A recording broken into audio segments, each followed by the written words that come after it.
ನೋಡ್ತೀವಿ. ಈಗ ನೋಡಿದ ಮೇಲೆ ಯಾಕ್ರಿ ಹೇಳ್ತೀವಿ ನಾವು. ಮೇಡಮ್ ಪ್ರತಿಯೊಬ್ಬರು ರೈತರ ಬಗ್ಗೆ ತುಂಬಾ ಚೆನ್ನಾಗಿ ತೆಗ್ದಿದ್ದಾರೆ ಅಂತ ಹೇಳ್ತಿದ್ದಾರೆ.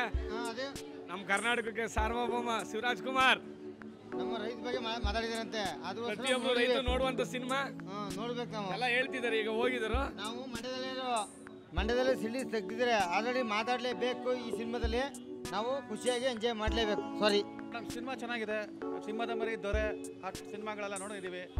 ಇದೊಂದು ಥರ ಡಿಫ್ರೆಂಟ್ ಆಗಿದೆ. ಒಂದು ಒಳ್ಳೆ ರೈತರ ಬಗ್ಗೆ ಒಂದು ಒಳ್ಳೆ ಫೈಟ್ ಮಾಡಿದ್ದಾರೆ. ಒಂದು ಒಳ್ಳೆ ಸಿನಿಮಾ ಕೊಟ್ಟಿದ್ದಾರೆ ಜನಕ್ಕೆ. 100 days ಗ್ಯಾರಂಟಿ ಸಿನಿಮಾ ಇದೆ. ಚೆನ್ನಾಗಿದೆ ಅಂದ್ಕೊಂಡಿದ್ದೀವಿ. ಅಣ್ಣವ್ರು ನೋಡೋಕೆ ಹೋಗ್ತಾ ಇದ್ದೀವಿ. ತುಂಬ ಕ್ಯೂರಿಯಾಸಿಟಿ ಇದೆ. ನಮ್ಮ ಮಗ ಮಾಡ್ತಿದ್ದಾನೆ. ಇನ್ನು ಇವಾಗ ಮೂವಿಗೆ ಹೋಗ್ತಿದ್ದೀವಿ. ತುಂಬ ಚೆನ್ನಾಗಿ ಬರುತ್ತೆ ಅಂತ ಅಂದ್ಕೊಂಡಿದ್ವಿ. ಬಂಗಾರ ಮನುಷ್ಯ ಅಂತೂ ಅದೆಷ್ಟು ಸಲ ನೋಡಿದ್ದೀವೋ ನಮಗೆ ಗೊತ್ತಿಲ್ಲ. ಅವ್ರ ಮಗ ಮಾಡ್ತಿದ್ದಾರೆ. ತುಂಬ ನಮ್ಗೆ ಇಷ್ಟ ಆಗಿದೆ.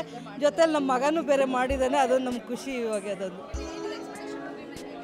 ಏನ್ರಿ 100 ದಿವಸ ಚೆನ್ನಾಗಿ ಅವ್ರದ್ದು ಅವ್ರ ಫಿಲಮ್ ಎಲ್ಲ ಆನಂದವಾಗಿ ಚೆನ್ನಾಗಿ ಓಡ್ಲಪ್ಪ. ಫಿಲಮ್ ನೋಡಲಿಲ್ಲ, ಈಗ ನೋಡ್ಕೊಬಂದು ಆಮೇಲೆ ಹೇಳ್ತೀವಿ ಸರ್. ಅಪ್ಪ ಶಿವ ಹೌದು ನೋಡಿ.